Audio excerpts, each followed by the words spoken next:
Mayong udto mga kaabyan, ari naman kami di subong sa wala na ta sa dagat kay pigaw pungoon. Ayan, from this to this mananom naman kita sang mais diri sa medyo na pa sa katingog siguro sa codes na ari kami di subong na nananom kami samtang ga iras na di or ga arado ginasundan namon sang tanom ara sa manang ga ko anak si manang magtanom kamo gali sang mais mga kaabyan. Tutorial ni siya kung pila ka bilog sang pasi inyo itisok duwa ka buok para dili makuan. Paano gid magtanom binang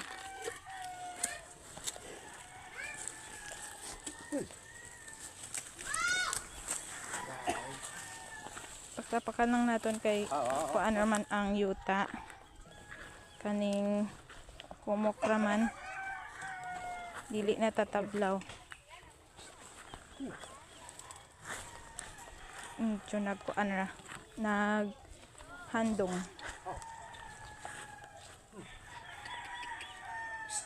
ang kabaw gilapyo na ang kabaw namula na ang mata.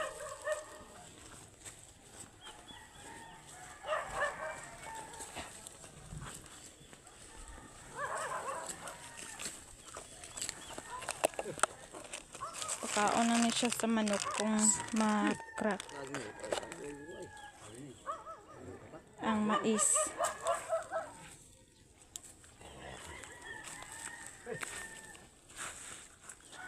Dito kami halin kay Ginoo. Medyo nagdulom kay daw kaulan nun.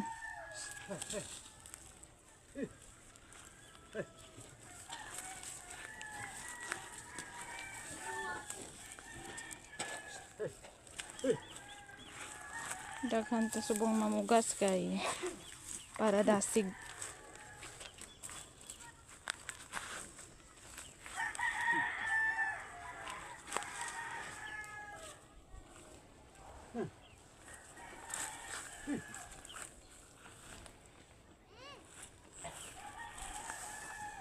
Sunod balik naman ta sa bye-bye ang isda na punta. Tapos gid ang pagka-agriculture kung course. Agri-fishery arts.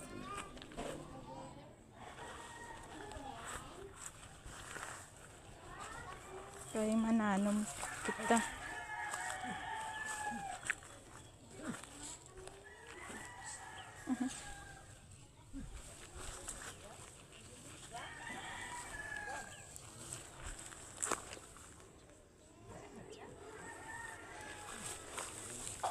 Ganiha kay init kaayo.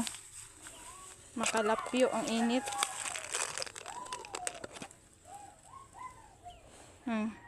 Pasi.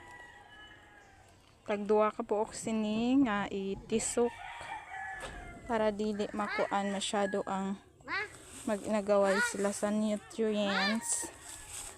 Basa. Ang tambok gali may hara tubig.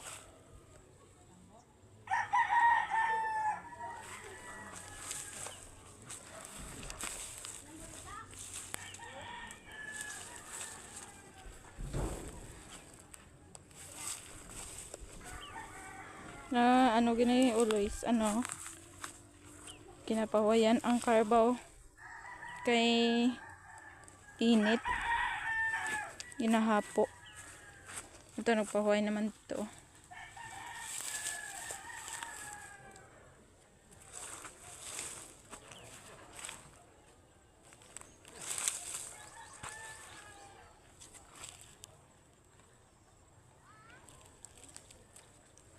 Anong feeling ng mag-farmer ng?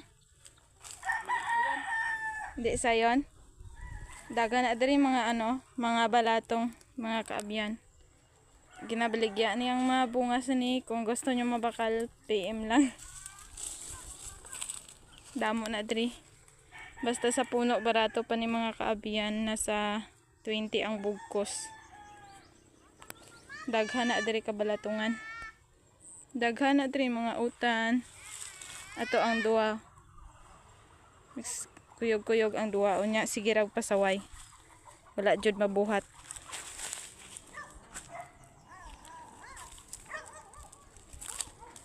Ang duwa ka anak ni manang. Na, paano gid nang? Ang anak jud. Abuni mayo. Kay basig ka unon sa kuan. Sa manok.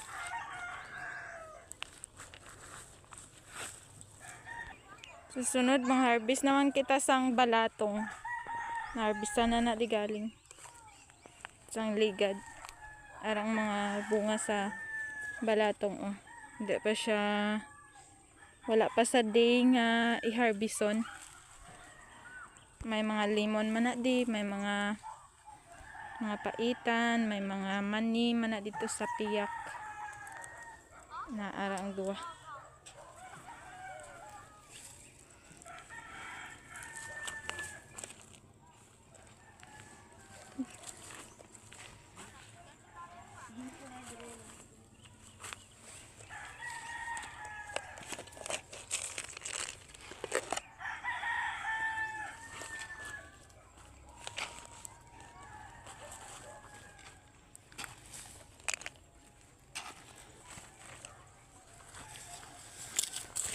Okay, nabutang na. Tabunan na lang.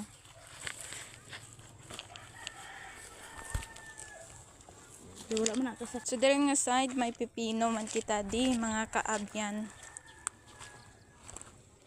Alang-alang pa siya i-harveston kay di pa siya tuman kadag ko. Gagmay pa siya.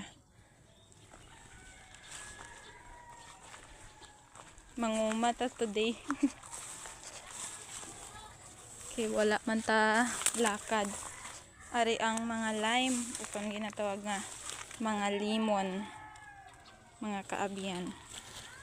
Damo na di siya kaso di gid siya tumandag ko pa. Gagmay pa siya. Ara pagid. Ay diri mga kabalatungan na di lapad ang kabalatungan. May ano man siya, may mga ano man ni o mga kangkong. May kalabasa, may mga saging pagid na dara. Damo ang halarbison kung magmunga. Gid kalapad sa mga kabalatungan diri, mga kaabyan. Kung pisan ka lang magtanom, damo ka gid masud-an ka plus ka kuan ka pa. Ka-income ka pa mga kaabyan. So bali ang gamay lang ni siya ang maano mo diri sa mga seeds. Ang imo nga kapital tapos imo nga profit kung maka-harvest ka bawi na kaayo mga kaabyan. Amo ni ang mga balatong, ang iban mga luto na, tapos dito sa piyak may mga manina dito, may mga lubiman dito nga side mga kaabyan nga ipa-harvest naman sa sunod. Tapos ang mga pipino kagina ipa-harvest naman to siya. Damo na siya dara pa sa piyak na talamnan. Lapad na di siya mga kaabyan.